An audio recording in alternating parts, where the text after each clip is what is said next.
نہ کرے اور عورت کے ساتھ پیش آنے والے احوال مرد بیان نہ کرے، جو ایک دوسرے کے پوشیدہ باتیں بتاتے احادیث میں ان پر لعنت آئی ہے، اور فرمایا ایسے لوگ ہیں جو اپنی عورت کو دوسروں کے آگے ننگا کرتی ہے، اور ایسی عورت پر بھی لعنت جو مرد کو ننگا کرتی۔ لعن اللہ الرجال المتشبہین بالنساء وَلَعَنَ اللَّهُ النِّسَاءَ الْمُتَشَبِّهَاتِ بِالرِّجَالِ۔ لا الہ الا اللہ۔ پھر فرمایا کہ ہو سکتا ہے کوئی عورت ذرا سرچڑی ہو، وَاللَّاتِي تَخَافُونَ نُشُوزَهُنَّ، عورتیں انسان ہے، بشر ہے، خدچ ببرشی و بد زناورشی، کبھی کبھی ہوئی جنگ پر اتر آتی۔ اس زمانے کے خاوند تو بہت ہی زیادہ کمزور ہے۔ میں نے ایک شخص سے پوچھا کہ بیوی کے سامنے احتیاط کرتے ہو؟ کہ بیوی کے سامنے بھی احتیاط کریں۔ میں نے کہا جو باتیں آپ پسند نہیں کرتے اور یہ بات وہ آپ کو کہے گی تو پھر دو باتیں ہوگی، یا تو غصہ نہیں آئے گا تو پرلے درجے کے بے غیرت ہوں گے، یا غصہ آئے گا تو جنگ ہوگی یا نہیں۔ میں نے اس کو مثال دی کہ اپنے والدین کی کمی کوتاہی بھی بیوی کو نہ بتاؤ، میرے والد صاحب ایسے تھے اور میری ماں ایسی تھی، یہی بات جب وہ کرے گی تو یا تو آپ خاموش رہیں گے، تو مرد کہاں رہے جو ماں باپ کی برائی سنے،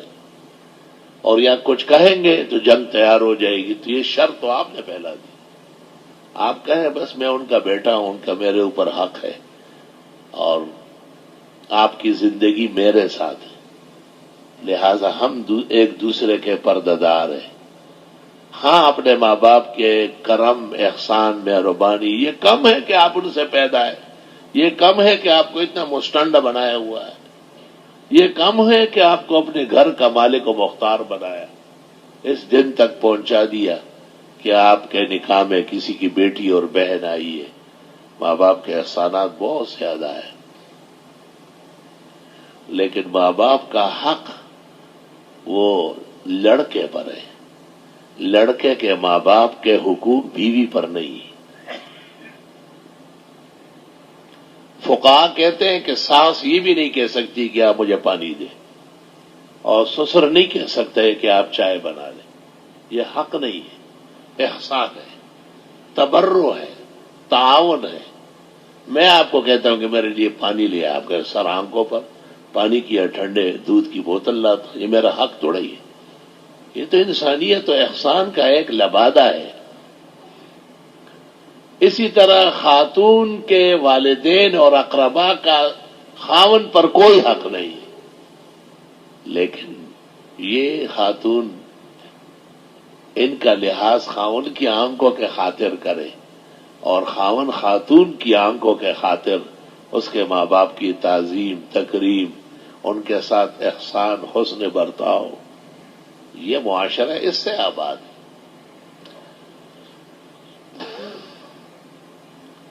قرآن کریم میں ایک مقام پر جب میاں بیوی لڑے اور طلاق ہو گئی، طلاق تو کوئی اچھے حال میں نہیں ہوتی، دشمنی میں ہوتی ہے،